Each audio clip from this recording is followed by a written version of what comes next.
Hello students, so it's a most welcome on my channel Ambite Concept by Nidhi Agrawal. In today's tutorial, we will going to discuss the tutorial number 7 for class 8 ICSE Physical Quantities and Measurement chapter of Physics Application of Flotation. Okay. इससे पहले सारे tutorials में हमने density, relative density, flotation and sinking, उनके base numericals, इन सब की चर्चा की थी। अब इस लेक्चर में आज के सेशन में हम डिस्कस करने जा रहे हैं कि एप्लीकेशन ऑफ फ्लोटेशन क्या है। दैट मीन्स फ्लोटेशन कंसेप्ट हम समझ चुके हैं, सिंकिंग कंसेप्ट हम समझ चुके हैं कि that is actually based on the variation in density. पर इसका रोल और इसका यूजेज कहाँ कहाँ होता है, हम इसको अपनी डेली लाइफ में कहाँ यूज करते हैं। So first example, as you are able to see it, this one is your my hands written notes. So you can see flotation of an iron ship. Okay. So first one is your what? Iron. Just for an example. So for example, just imagine it's a one iron nail. Okay. It's a one iron nail. When you are taking a turf, मतलब जब आप एक turf लेते हैं, water से field water turf लेते हैं या एक पानी से भरा हुआ वेसल लेते हैं और उसमें जब आप इस आयरन नेल को डिप करते हैं तो क्या होगा? It will going to be sink. ये सीधे के सीधे नीचे चला जाएगा। क्यों? क्योंकि आयरन नेल की जो डेंसिटी है वो कितनी होती है? 7.8 ग्राम पर सेंटीमीटर क्यूब। और जो वाटर की डेंसिटी होती है वो कितनी होती है? डेंसिटी ऑफ वाटर 1 ग्राम पर centimetre cube. So obviously density of iron is more than density of water. ये एक एक्सपेरिमेंट हुआ। बट कैसे हम बनाते हैं इतने हैवी शिप आयरन से बने हुए? कैसे वो फ्लोट कर सकते हैं ऑन सी, ऑन रिवर्स? तो उसका जवाब ये है कि हम इस तरीके से उनका स्ट्रक्चर फॉर्म करते हैं like this. So for example, this is your ship bottom. Okay, and this is your complete ship which is built on it, मतलब इसके ऊपर आपका शिप बना हुआ है। लेकिन यहाँ पे कुछ इस तरीके के चैम्बर्स बनाए जाते हैं जिससे इसकी टोटलिटी में, मतलब आयरन और उसका बना हुआ जो पूरा स्ट्रक्चर है, उसकी डेंसिटी आपके वाटर की डेंसिटी से भी कम हो जाती है। So what we call it? Average density of iron ship is lesser than density of water in a simple terms। और जब ऐसा होगा तो इससे पहले के सेशंस में आप समझ चुके हो कि जिसकी डेंसिटी कम होगी वो फ्लोट होगा, एंड दैट्स वाई ये जो आयरन मेड शिप हैं वो फ्लोट करते हैं। You can write this information. Okay, now the next example is your what? The flotation of man on river water और ऑन सी वाटर। जैसे कि ह्यूमन बींग्स होते हैं जो स्विमिंग करते हैं, है ना? वो स्विमिंग करते हैं because of their strokes, because of their technique, yes. But अगर वो रिवर में स्विम करें या फिर सी वाटर में स्विम करें तो क्या डिफरेंस होगा?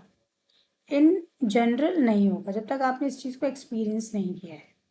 अगर आप इस चीज़ को एक्सपीरियंस करेंगे तो आपको फील होगा कि रिवर में हमको ज़्यादा ताकत से स्ट्रोक्स लेने पड़ते हैं in comparison to the sea water. Why? What is the reason behind it? Because ये दोनों ही वाटर है ना? रिवर का भी वाटर ही कहलाता है और सी वाटर भी वाटर ही है, पर सी वाटर में सॉल्ट मिक्स होता है। ओके, और रिवर में मिनरल्स मिक्स होते हैं जिनका इतना बड़ा कुछ डेंसिटी में फ़र्क नहीं पड़ता है। तो यहाँ की जो डेंसिटी होती है वो आपकी 1 ग्राम पर सेंटीमीटर क्यूब ही होती है, पर यहाँ की जो डेंसिटी होती है वो मोर देन होती है, मोर देन 1 ग्राम पर centimetre cube. This is a meaning होता है।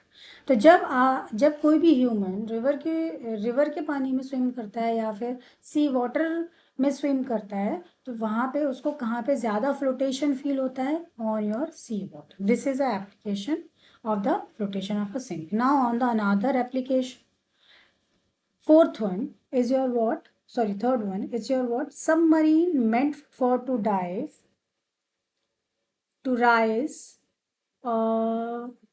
to the surface of a chosen, that means up water as a when it is going to be desired। that means what is the simple meaning of that? जो भी आपकी submarines होती हैं, है ना, वो इस तरीके से इंजीनियर्ड होते हैं कि उनके अंदर वाटर टैंक्स होते हैं। ओके, जैसे फॉर एग्जांपल अगर उनको डीप डाइव करना है ना, तो क्या करना होगा उनको, डेफिनेटली उनको सिंक करना है, फ्लोट नहीं करना है। जब उनको सिंक करना है, इसका मतलब जो भी उनका इंस्ट्रूमेंट है, it should be very heavy and dense, so वो वाटर के नीचे जा सके। क्लियर? सो इस केस में क्या होगा, इस केस में क्या होगा, वो इन वाटर टैंक्स में वाटर फिल कर लेंगे, और वो वाटर उन्हें कहाँ से मिलेगा, अपने सराउंडिंग से मिलेगा। सो filled water inside their water tanks. Okay, and due to that, average density of submarine will going to be increase in comparison to the density of a outside water. Okay, and what is the result of that? Resultant submarine will sink. Okay, मतलब वो deep dive हो जाएंगे। अगर submarine को ऊपर आना है ना, तो वहाँ पे क्या करना होगा, इन वाटर, सिंपल हमको कंसेप्ट पे ध्यान देना चाहिए। अगर सबमरीन है, उसको ऊपर आना है, तो ऑब्वियसली मतलब उसे क्या करना है, फ्लोट करना है ना, wants to do float on water. अगर उसको फ्लोट करना है तो क्या करना होगा, अपनी एवरेज डेंसिटी को कम करना होगा कि ज़्यादा करना होगा, कम करना होगा in comparison to the water, तभी तो वाटर के ऊपर वो फ्लोट कर सकते हैं। So empty water tank to outside. Okay, जितना भी अंदर वाटर है वो उसको एम्प्टी कर देंगे। And what is the consequence of that phenomena, that means that phenomena, average density of submarine will going to be what, average density of submarine will going to be what, light. Okay, so just a minute, average of submarine will going to be light in comparison to the density of water, and what is the resulting of that, it will going to be rise and up. Okay, और वो ऊपर आ जाएगी। Understand? Simple. Now the next application is your what, flotation of ice on water. In the previous section, in the anomalous behavior, we have already discussed about that density of ice is lighter than density of water. We discussed that although it is a solid form, it is a liquid form, but water is showing its anomalous behavior from 0 degrees Celsius to 4 degrees Celsius. At 4 degrees Celsius, water having a maximum density, not on a 0 degrees Celsius. So what is a 9.8 gram per centimeter cube, and obviously it is a lesser than 1 gram per centimeter cube. Okay, it's not 9.8, it's actually a 0.9. Okay, 0.9 gram per centimeter. Okay, please write this information. Now, with this information, what we can understand? What we can understand? We can understand this. We can understand this. That means, for example, this is your one trough. Okay, and that trough is full of a water, and suddenly you are using one big ice cube on that. Okay, so as you are able to see, so maximum portion is going to be sink in that, like this. Okay, maximum portion is going to be sink in that. Okay, and if I am drawing particularly, so what is the meaning of that? For example, you just divide that piece of ice into the 10 part. 1, 2, 3, 4, 5, 6, 7, 8, 9, 10. Okay, so in that the 9 portion is going to be dip and only 1 portion is going to be up of ice. Okay, so what we can say that floats on by 9 by 10 parts water. That means what? It will going to be float in that. So what we can say here, it's a one part of ice which is out, which is floating basically, and all 9 parts are inside or immersed in the water. In water. Because of what? Because of a little variation in their density. Get it or no? This is actually a meaning of that. Ice भी और water भी दोनों का जो basic chemical component है वो H2 है, 2 hydrogen और 1 ऑक्सीजन. लेकिन इसके बावजूद भी इंस्टेड ऑफ दिस आइस का डेंसिटी कम है और water as a liquid form density ज्यादा है और उसी के कारण हमको ये फ्लोटेशन देखने को मिलता है. Okay, now the next one is your what? Iceberg.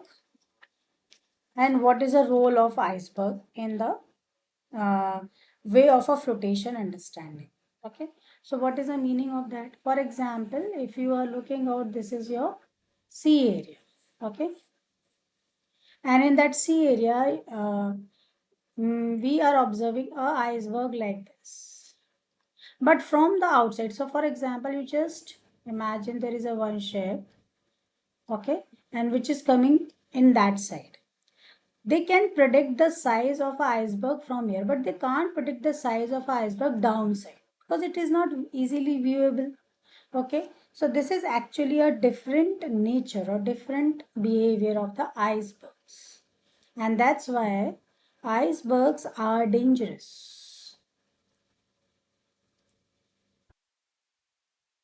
for ship, क्योंकि उनको ये आइडिया ही नहीं लगता है कि आइसबर्ग कितना बड़ा है basically. Okay, so that's why, because density of ice is your what? 0.9 gram per centimeter cube. और density of sea water कितना होता है? Density of sea water कितना होता है? 1.02 ग्राम पर सेंटीमीटर क्यूब, जिसकी वजह से क्या है, यहाँ पर एक डेंसिटी में डिफरेंस है और यहाँ पर जो जितना बड़ा पीस होता है आइसबर्ग का वो सबसे ज़्यादा नीचे है और उसके अलावा जो एक पीस होता है जो कि ऊपर से हमको दिखाई देता है, that is only a form, a kind of a slide form, and that slide form, it's floating on the sea water very easily because of that difference in the densities. Okay, now the next portion is your what? The whales. Okay, this one. So whales, the same concept they are following like a submarine. In the submarine, they are filling their water tank if they want to dive in. जब उनको नीचे जाना है तो वो उन water tank को fill करते हैं जिससे कि average density increase हो जाती है. ओके, और जब उनको ऊपर आना है, राइज करना है, तो वाटर टैंक को खाली करते हैं जिससे कि एवरेज डेंसिटी उनकी कम हो जाती है और वो ऊपर फ्लोट करने लगते हैं, है ना. The same thing in the nature, in the form of a whale we can see. In whale क्या होता है अवेलेबल? एक swim bladder, swim bladder. That swim bladder basically responsible like a water tank in submarine, है ना. या फिर ये भी मैं कह सकती हूँ कि वेल्स के कंसेप्ट पे हमने सबमरीन्स बनाए, उनसे आइडिया कंसेप्ट को समझ के. ओके, तो इस तरीके से स्विम ब्लैडर्स होते हैं. स्विम ब्लैडर्स में वाटर वो फिल करते हैं और इसी तरीके से वो राइज इन अप और डाइव इन करते हैं. Okay, in the case of a balloons, आपने जनरली देखा होगा हीलियम हाइड्रोजन फिल्ड जो बैलून्स होते हैं वो राइज अप करते हैं. क्यों करते हैं? क्योंकि जो डेंसिटी ऑफ एयर है, डेंसिटी ऑफ एयर है वो ज़्यादा है किसकी डेंसिटी से? हाइड्रोजन गैस से और हीलियम गैस से. इसी की वजह से वो जो गैसेस फिल्ड बैलून है वो राइज अप करते हैं, उनका अप थ्रस्ट ज़्यादा होता है. Okay, now in the further concepts we will going to discuss the upthrust. In today's lecture the things are completely covered of this chapter. Okay, now we will move on to the next tutorial. So आप इस channel पे बने रहिए और देखते रहिए इन सारी videos को। अगर आपको कोई क्वेरी है, कोई न्यूमेरिकल्स हैं, तो प्लीज़ मुझे बताइए, मैं आपको उन सारे न्यूमेरिकल्स के आंसर दूंगी। Thank you, bye bye.